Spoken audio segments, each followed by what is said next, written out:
Hello everyone. When my attic is eventually finished, it will need more electrical power.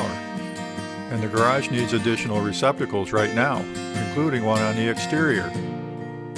So I installed a new sub-panel here in the garage.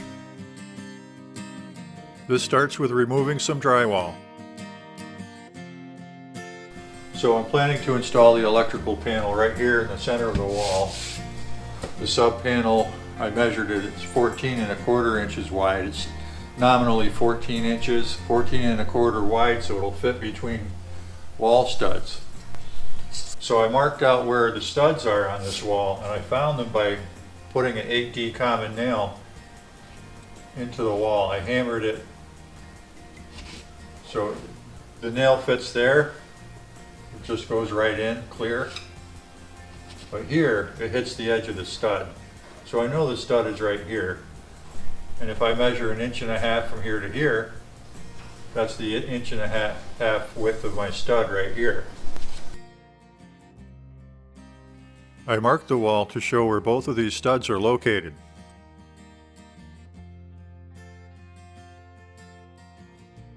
The problem I'm finding here is that between those two studs, there's only about 13 inches of space. And so for whatever reason, the way this wall was constructed, I don't have the 14½ inch wide stud bay I would expect between these two studs.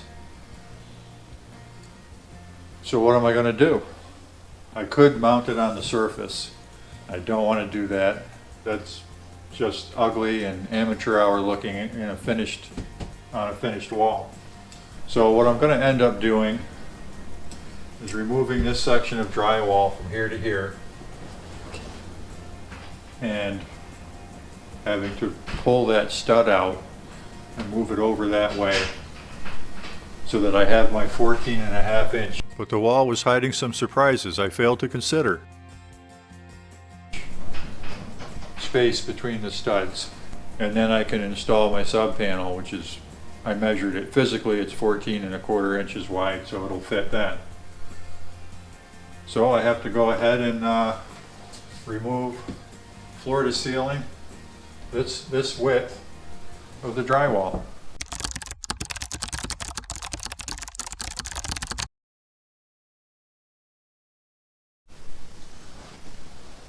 So there was another surprise hidden behind the wall here. But as I said, the stud bay here is basically 13 inches. So this stud needs to move this way about 1.5 inches. Now that insulation is out of the stud pocket, I can see why this was done this way. There's actually a wall on the inside that's 90 degrees to this wall. Here's the end of that wall. So this stud is actually what the drywall is nailed to in the corner on the inside of that wall, that inside corner. So I really can't move this or this because there's drywall nailed to both of those on the other side. So it looks like I'm going to need to move this one 1.5 inches that way. I'm going to remove the insulation and reevaluate. Okay, you can see right into the wall here. This looks like it should be fairly straightforward. I'm going to go down this edge and cut all the nails. I'm going to cut all the nails in here as well. Do that with a Sawzall blade and get it between there and just go right down and zip, zip, zip, cut them off. I have to cut them at the top there as well and at the bottom here. So I'm going to be putting the Sawzall between the stud and the sill here. Right there. Cut those nails. Then I can move this that way 1.5 inches. That'll give me my 14½ inch stud bay. It's about 13 inches now. So that needs to go that way 1.5 inches. Look at this. There's no nails in there. No drywall fasteners at all until you get to the top of that drywall right there. This is a 4x8 sheet that was on its side, so it's 4 feet high to here. There's one nail there, or screw, probably a nail. And all the way down, there's no screws at all on that. It's less sawing I have to do. I'll be adding screws on the other side when I'm doing the finish work. There's a nail here, here, and there I need to cut.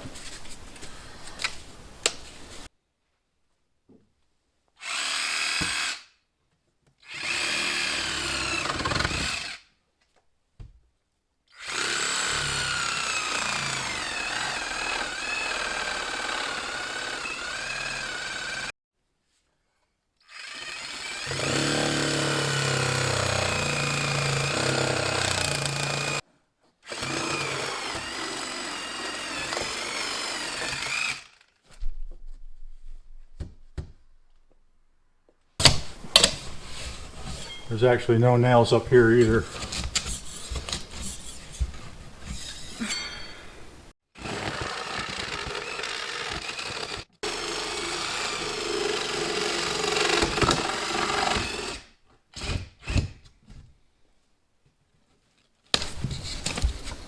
Here it is.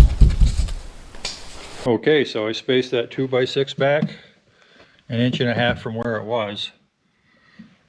I used a block down there to position it. So now I have about a 3/4 inch overhang on the drywall here. I'm going to have to put a spline or something on there. But I mounted the box. There's slotted knockouts here and here on both sides. You got to knock those out so you can put the screws in. The width is perfect, 14.5 inches. There's my slotted knockout, and I screwed it in there and there. It is perfectly flush with the surface. This doesn't rock at all. And it'll be flush with this surface as well. I used a piece of drywall to make sure it's flush. Here's my 60 amp main breaker. I mounted the box, I mounted the panel what you might call upside down, because everything's going to come up through, the power's coming up through the bottom. That puts my ground bus on both sides here. These are both grounds. And my neutral bus, the connections are on the bottom, closest to where the power is coming in. Terminate the feeder ground conductor to the feeder ground connections. Remove the main bonding screw or jumper in a subpanel. Tighten it in a main panel. Terminate the feeder's white neutral conductor to the neutral bus connector. Remove the main lugs in a subpanel with a main breaker. They aren't used and create a possible hazard. This subpanel application requires a main breaker. This is a 60 amp main on this panel, and I have the hold down kit here locking it in. Oh, I've got to tighten that, and which is required if you're going to backfeed a main. You have to have the hold down kit to hold it in. And then one other thing I'll mention right here is this green bonding screw. When you buy a panel, they come unscrewed. If you're going to use this as your main panel in the house or in the building, you screw that in. If you're using it as a sub panel, you don't screw it in. And as a matter of fact, I'm just going to remove it to make sure.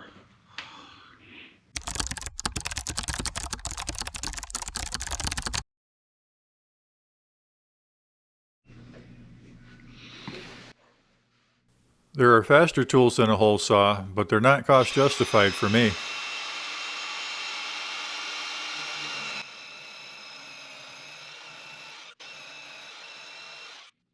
The hole saw is bottomed out.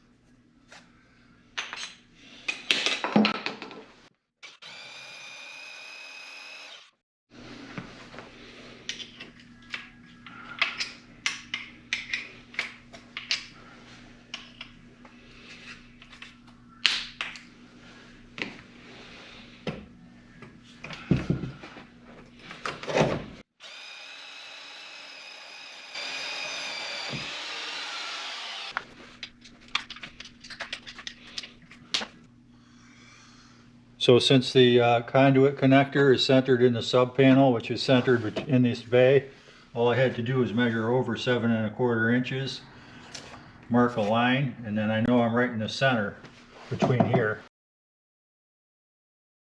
I intentionally drilled the hole closer to that side than the front, but I'm still more than I'm about 1 7/8 inches from the edge, so that's plenty. The reason I wanted to put it slightly back is because as it goes down, it's going to turn 90 degrees. It's going to drop and turn 90 degrees that way. So I want to make sure it clears the top of the cement block wall.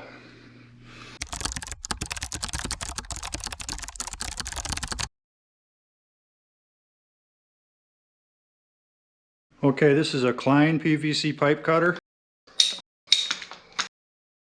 I already marked the pipe there, you can see. You just kind of ratchet this blade through.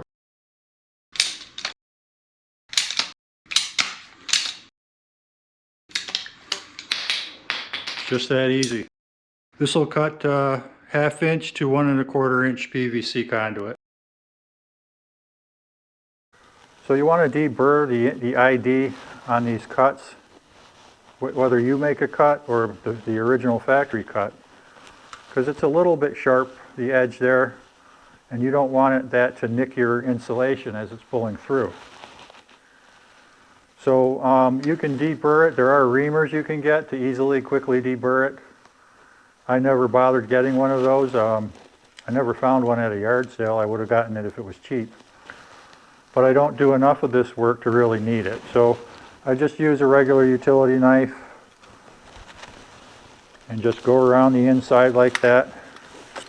Awkwardly working left-handed here for the camera. But as you go around like this, you can see the little shavings of PVC curl off.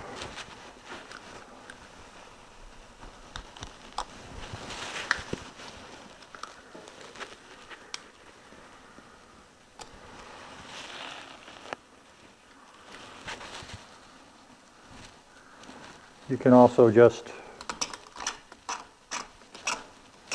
scrape it with the blade like that, right on the edge.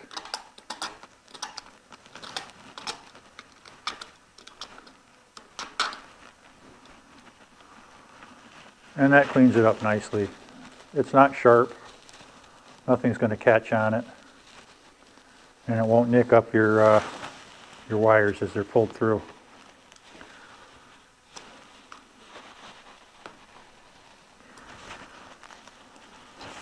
Again, I hardly ever do this kind of work anymore, so I really don't need the big reamer that you could use to clean this out.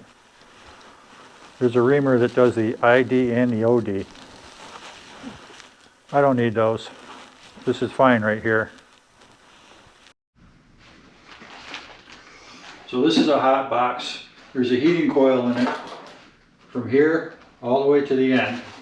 I'm preheating it right now. And this is used to bend PVC conduit. So I'm going to bend the 90 degree in this piece of 1 inch conduit, PVC obviously. Once this gets warmed up, I'll go ahead and do it.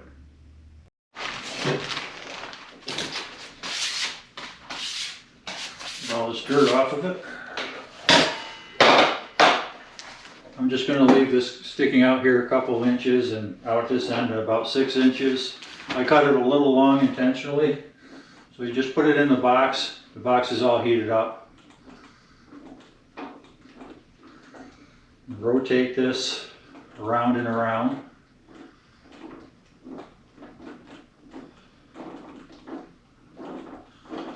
When it gets hot enough, it'll become very soft and bendable. It gets kind of rubbery.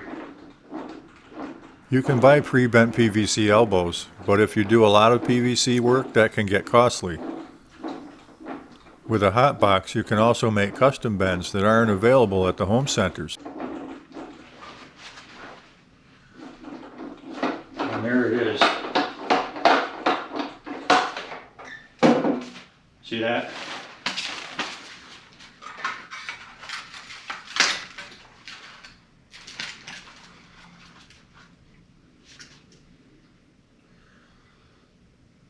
I put it in this bending jig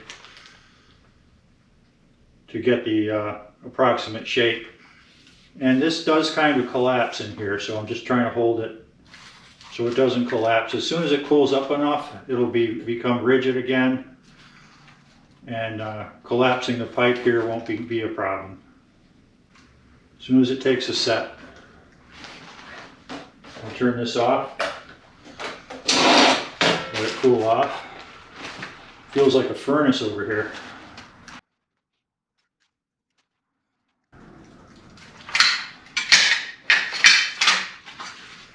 And that's it. Pretty rigid. Cooled off enough to not lose its shape. So if you're working with PVC conduit, there's a good chance you'll be working with conduit bodies. I happen to have 3 examples here, so I thought I'd show you how to tell them apart. First of all, you can see that this is an L, right? There. And this is an L. And this is an L. Pipe goes in one side and comes out the other, and it's in the shape of an L. But how do you tell them apart? Well, on the back on these it's molded that this is an LR, 1 inch. This is an LL, 1 inch. And this one is, well, you can't read it, it's so small. So if you look at these straight at the cover, you can see on this one the pipe comes in down here and it comes out over here, and that forms the L. And which way does the L go? It goes to the right, so that's an LR, and it says LR on the back. On this one, again, we're looking straight at the cover here.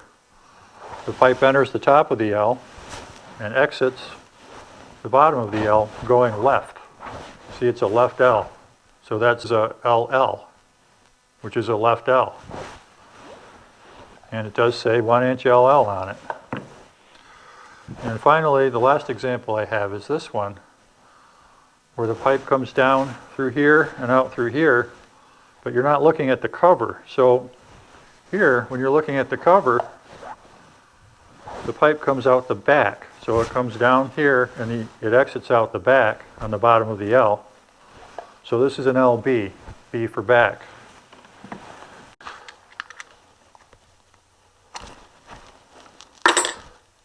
Okay, that's a good chamfer, and there's no sharp edges.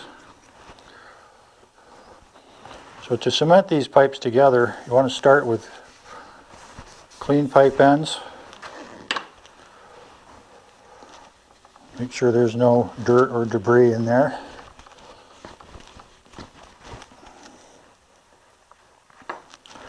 And I'm using the Odie medium gray PVC cement. It says right on it, electrical.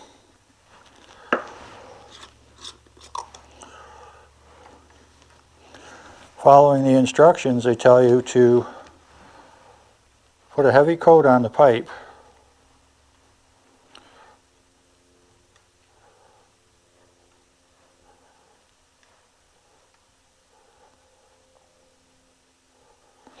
And then a light coat inside the fitting, inside the socket.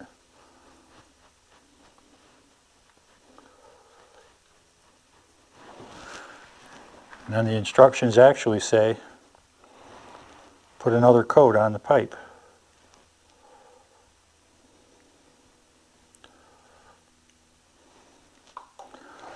Then push the pipe all the way in to the socket and give it a 1/4 turn twist.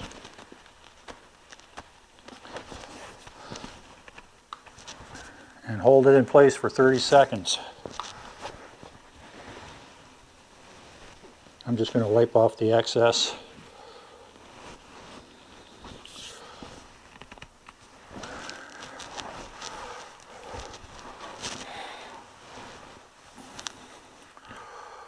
So that's all there is to gluing these pipes up. I'm just going to continue holding it for the rest of the 30 seconds and it'll be all set.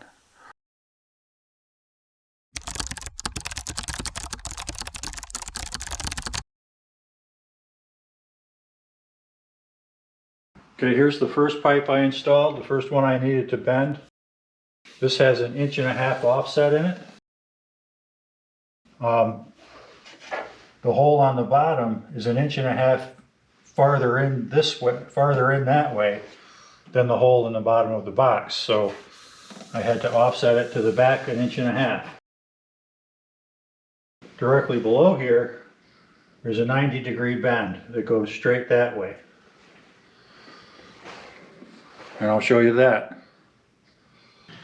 So here's where that 90-degree bend comes from, the offset that comes down through the sill plate. Bends here, comes out this way. And this is going to go on here. Then the pipe will run over this way.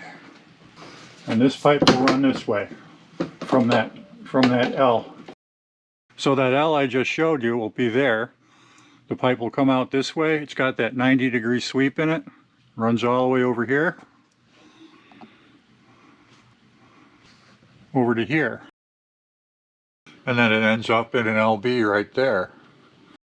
That LB is installed so that the exit pipe from there is at almost a 45-degree angle going up that way. And you might be able to see that here. The pipe goes up at a 45, then bends at a 45, and enters into the junction box, which you can see there. So you can see that pipe in there where it comes into the back of that box. And there's my junction box.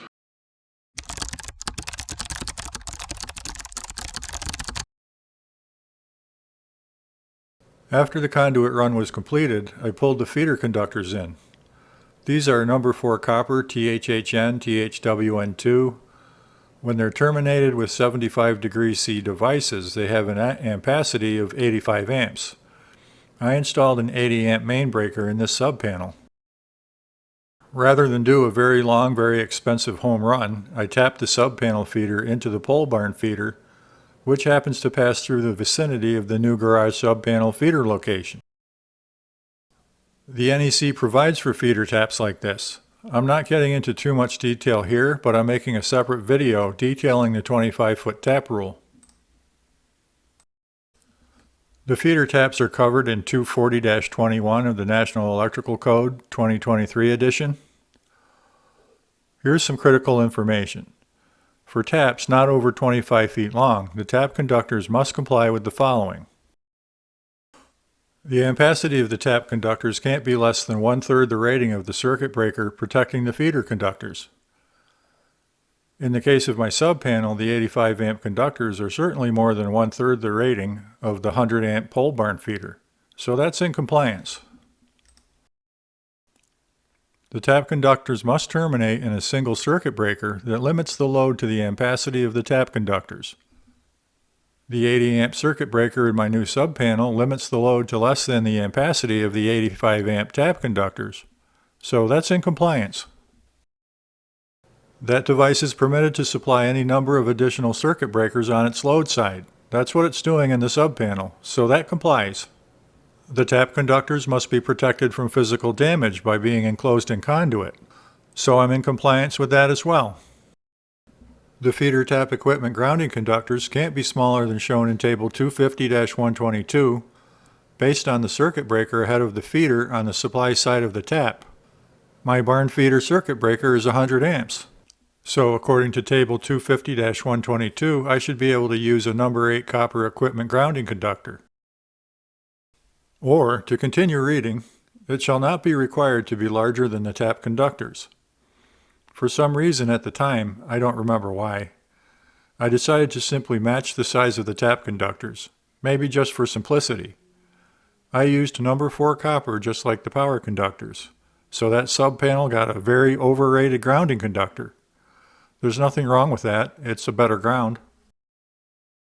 So I ordered 25 feet sections of this number 4 THHN, THWN wire. This is the piece that's green.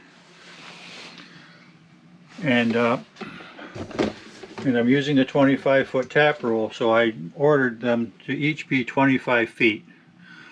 So look at how this is set right on the start of the tape measure.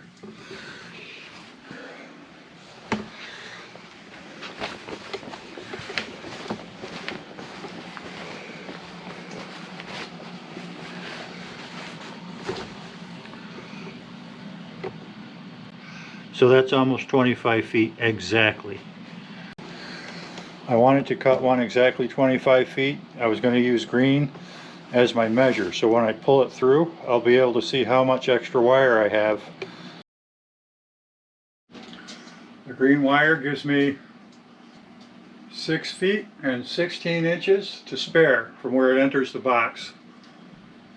So if I cut off 16 inches and leave it in the box, that leaves me 5 feet to spare. Suffice to say, all the conductors were around 5 feet too long. I was well within the 25-foot maximum.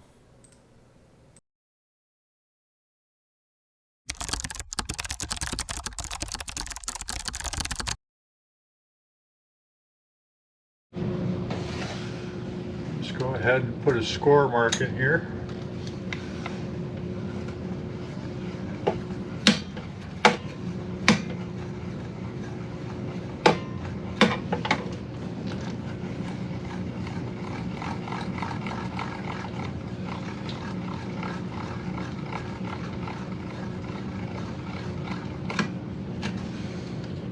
That tool puts a nice, clean, straight score mark all the way around.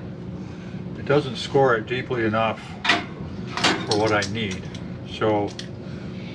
but it provides me with a nice guide for me to run my blade around, straight around, so I get a nice straight cut.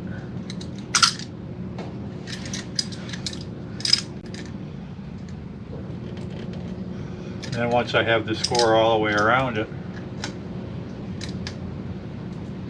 I take the blade and go that way. So my 3 grounds are connected and they're bonded to the box.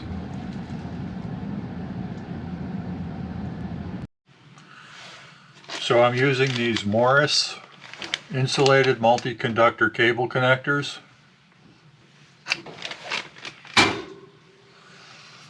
They're really nice how they work. They have rubber plugs that you remove to access the screws. And then there's rubber plugs on the side that you remove so you can poke the wires in there. They come pre-filled with antioxidant compound.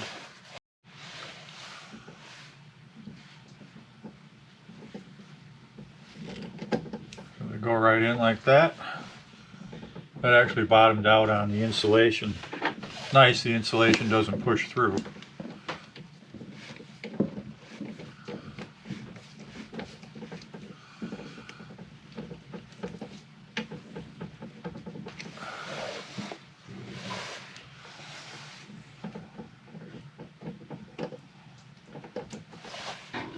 Back that screw out a little more. These number 2 aluminum are bigger.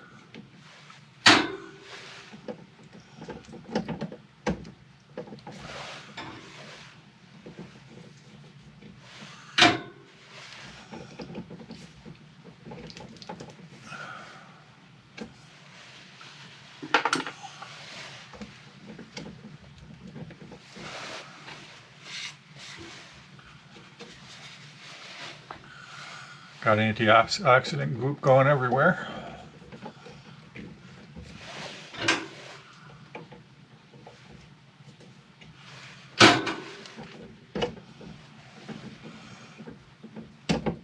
Oh yeah, that's perfect.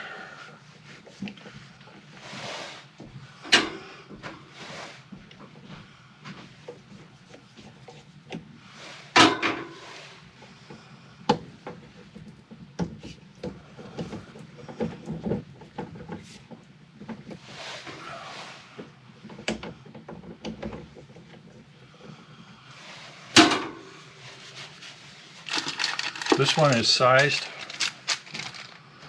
to take number 2 to number 14 gauge wire. So these number 2s are the largest wire size they can take. There it goes. I just had to make sure that was unscrewed enough. Oh boy, and that just went right in there, no problem.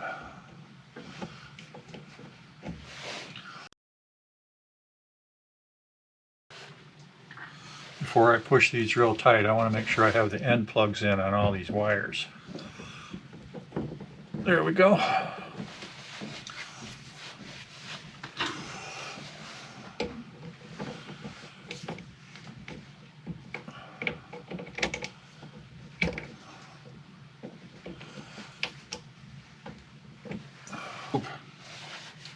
That goop has made my screwdriver handle too slippery.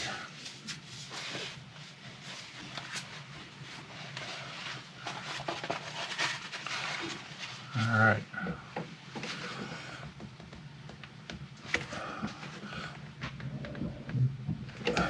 That's tight.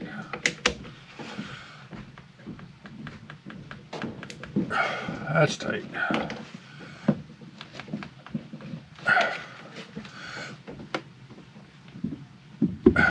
Those aluminum conductors compress more than the copper.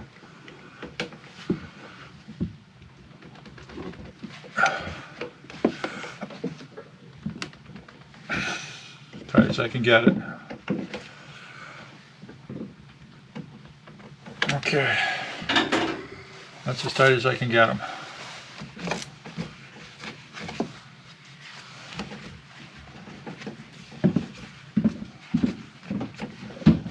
Wipe the excess goop off. And then plug the ports.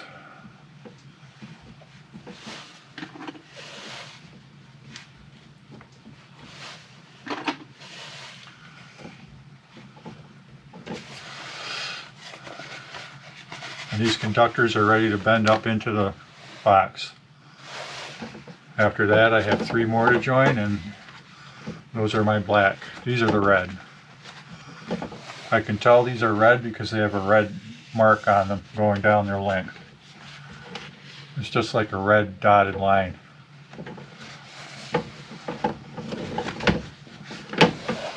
Okay. Everything's terminated in there.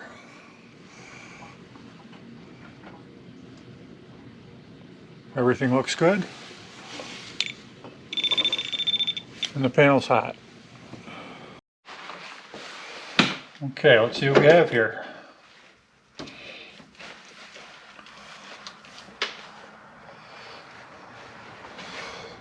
From the red hot to neutral, 122.6 to ground, 79.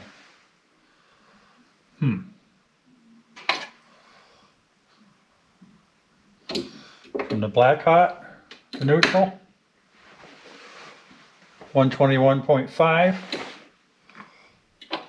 From the black hot to ground, 160. What the heck? 121.6 there on neutral. 160 on ground. Go figure. I'm going to have to go check that out in the main panel.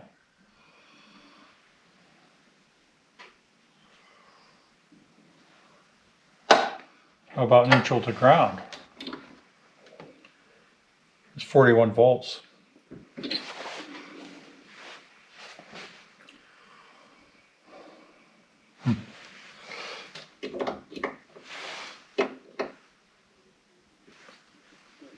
Across the two hots, I have 243.8.9. Basically, it's 244.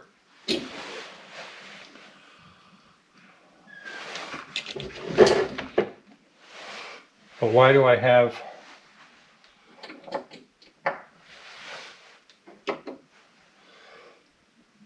on the red hot line to ground, I have 79 volts. On the black hot line, I have 160 volts.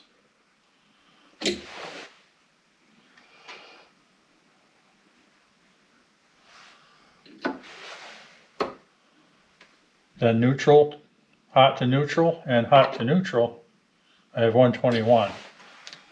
I'm wondering if those neutrals and grounds are mixed up maybe in the panel somewhere.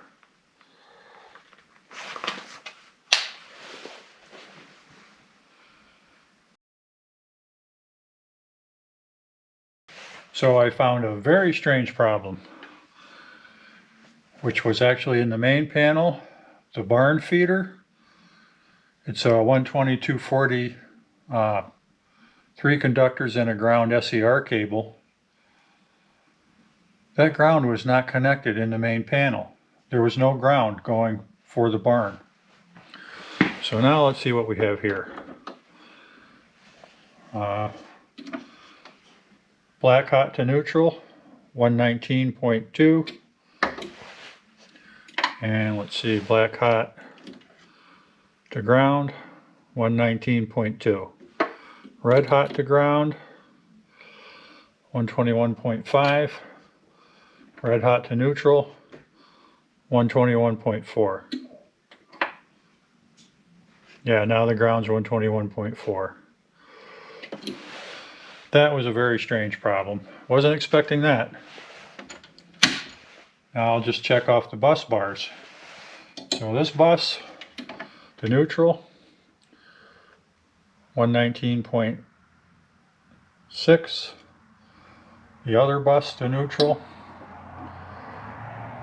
121.8. Okay, to ground, 121.7. The other bus, 119.6. So let's see, that bus 119, which one is it? 119.4, is that? That's the black one. 119.6. Okay.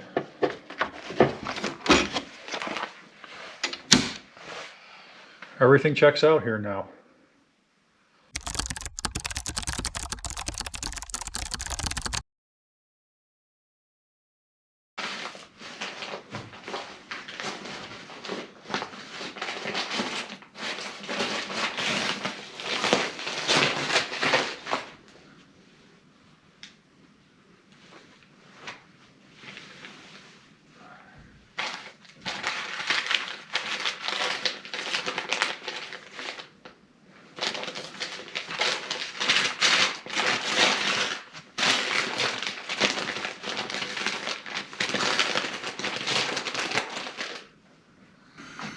So this is the wall that is the back wall of the garage.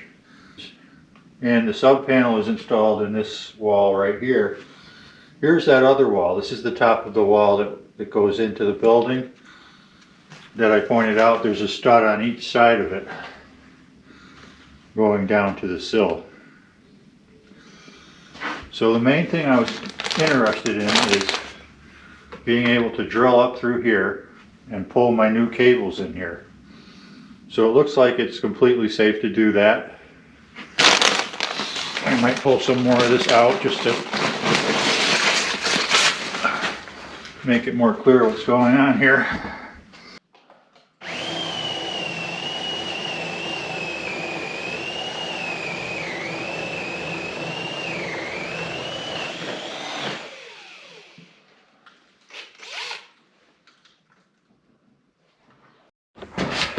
All right, here's the access from the garage up into the attic. Come over here. I'll start where the circuits come up. So here's where the branch circuits come up from the new sub panel. There's 4 cables there, the yellow, the orange, the white, and the yellow. This one yellow that goes off to the left here goes up over here to one receptacle, and that's it. The orange cable and the yellow and the white come all the way across here, right there. They continue on along there. And the 14 gauge white comes up here. And that 14 gauge white goes to a receptacle up here that powers all these lights, these LEDs. They're all plugged into there. There's 10 of them. They're 42 watts apiece. So that circuit is definitely not overloaded. 420 watts. Okay.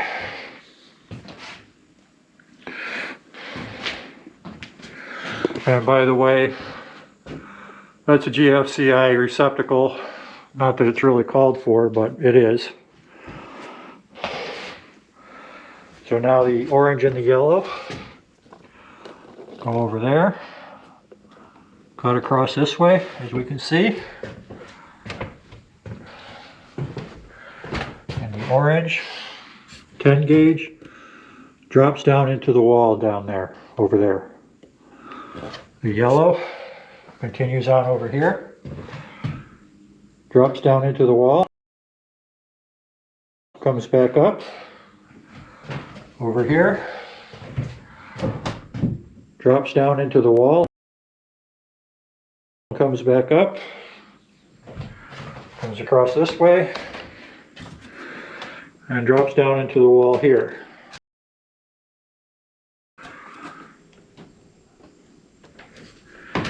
I can see it. I don't know if there's enough light for the camera to see it.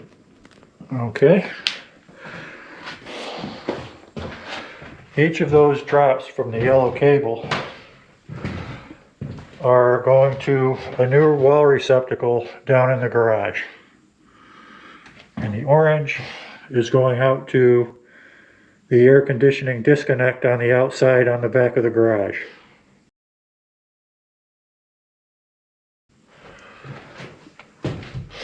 Oh, there's one other thing here coming from over there. The yellow cable drops down right here through a hole in the wall there, in the top of the wall, and pops back up there. And there's a receptacle directly below this hole that is serviced by that cable.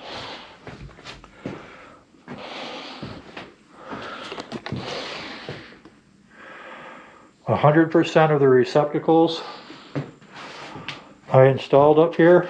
Well, really, I only installed that one up here. That was original. And I did install that one, and that one's not child-proof or tamper-resistant, but no child can reach it.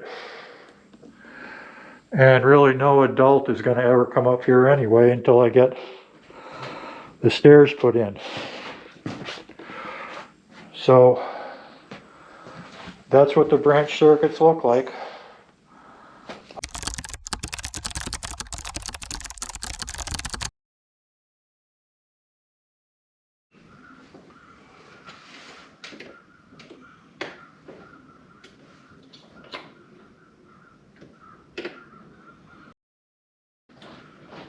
So the power is definitely off on this feeder. You always want to check before you touch anything in there.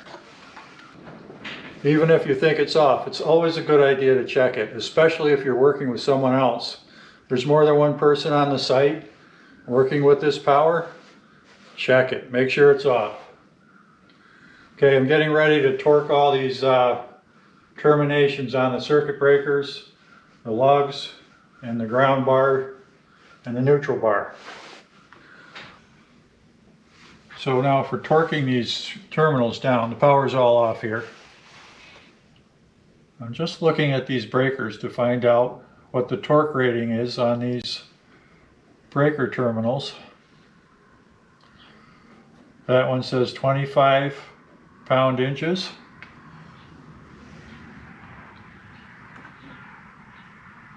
$25,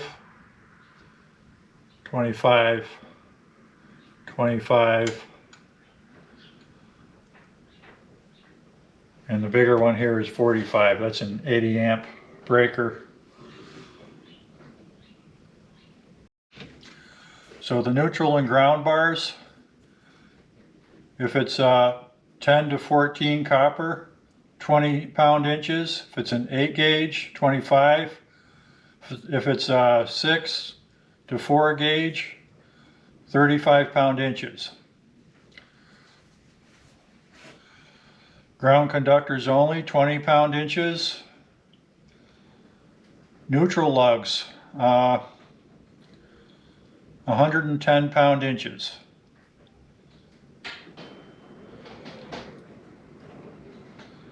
The bonding screw, if we had one here, which it's been removed, but it's 45 pound-inches.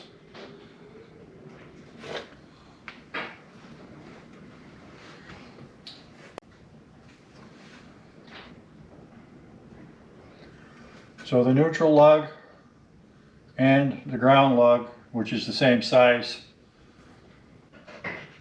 which is for 4-aught to 2-aught wire right here, needs 110 pound-inches of torque.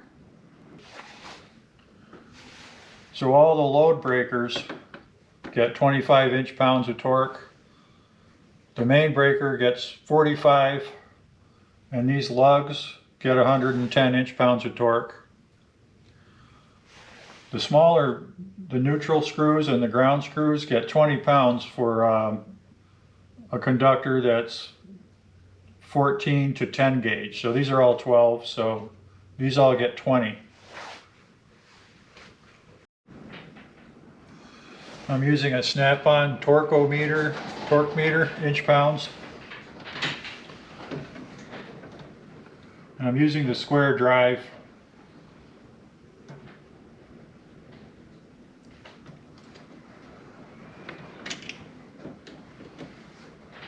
These were not tightened by me until now, so I'm going to take some turning until I get to 25 right there. Okay.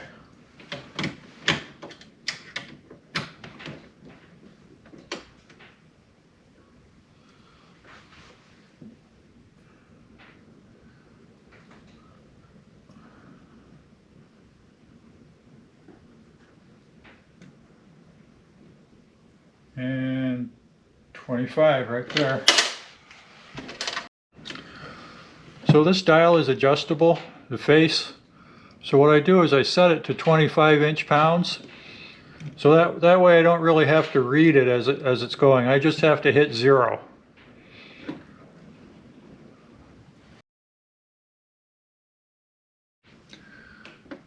In other words, it's preset to 25. And I just need to get that pointer to hit 0.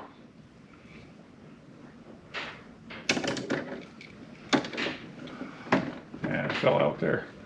It's always harder to do these things on camera because the camera's kind of in your way.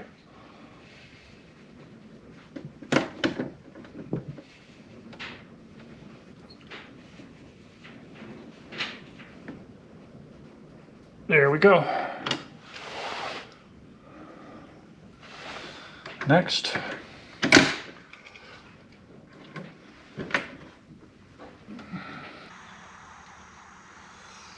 So when I was using that dial type torque wrench on these, there were a couple of them that didn't feel so good to me. So I'm going to redo this one in particular. It's the 15 amp that had the 14 gauge wire. That one felt a little funny. And I got one of these new micrometer adjustable torque wrenches. This one is more accurate than the one you get at the Harbor place, and it's more accurate than one I saw at the big automotive restoration site. This is accurate with a maximum error of 2%, so it's pretty good, and it was a reasonable price. And now I'm going to use it. The power is turned off on this breaker. I re-stripped the end of the wire there and reinserted it. So here we go.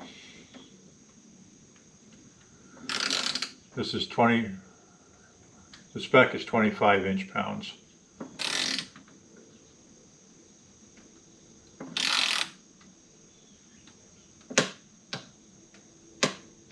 And that's it.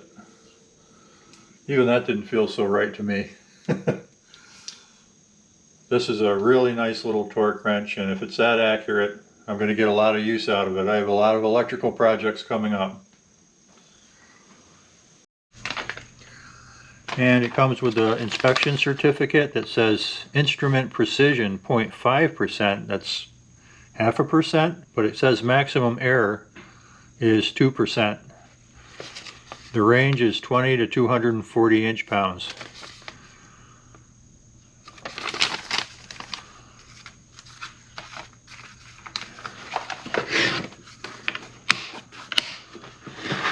I'm not going to try to pronounce the name. It's spelled A-N-P-U-O-S. So that's anybody's guess. So this is an 80 amp backfed main. And unfortunately, the termination screws on there just have a slotted head. They're not hex or square drive or something like that. So I wasn't able to use the torque wrench to get that tight. You just can't, well, I don't have a good enough slotted screwdriver to put on the torque wrench. So I looked at my screwdrivers. The best one I have is this old SK. When you put it in the slot, it completely fills the slot. It's a perfect fit and a perfect width. It takes the whole width of the screw. Other than that, I have like a Craftsman 1/4 inch slotted screwdriver, but it's like almost an 1/8 inch narrower and not nearly as thick as the tip on this old SK screwdriver, which is frankly in really excellent condition. So I'm going to use this just to tighten these down as best I can. And that's awesome. I couldn't get it like that with my other screwdrivers. I got more than a 1/4 turn out of it.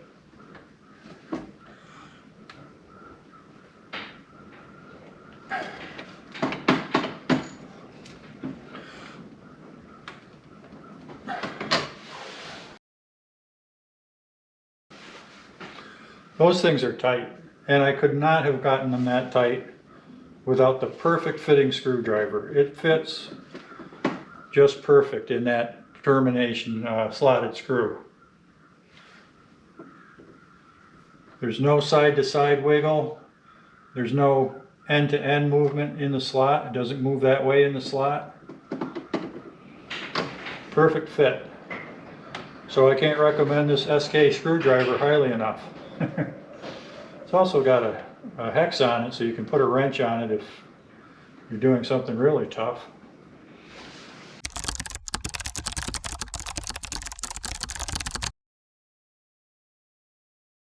I'll just point some things out in the end here. The orange foam is fire stop that's used to fill all the holes. It slows the spread of fire and improves energy efficiency. Next, I screwed some nailers to that stud because after I moved it, the drywall extended past the stud. Then I filled the voids with the insulation I previously removed. Then I cut and screwed the drywall I previously removed. After that, all that was left was cleanup. I still want to tape and mud those drywall joints. That entire section of wall needs it. Then I'll prime and paint it. After all the circuit breakers were labeled, it was time to call for an electrical inspection. The electrical inspector said I did a nice job. He gave me a sticker for the subpanel, and the inspection agency sent a certification a couple days later. So this is a wrap. It's time to work on something else.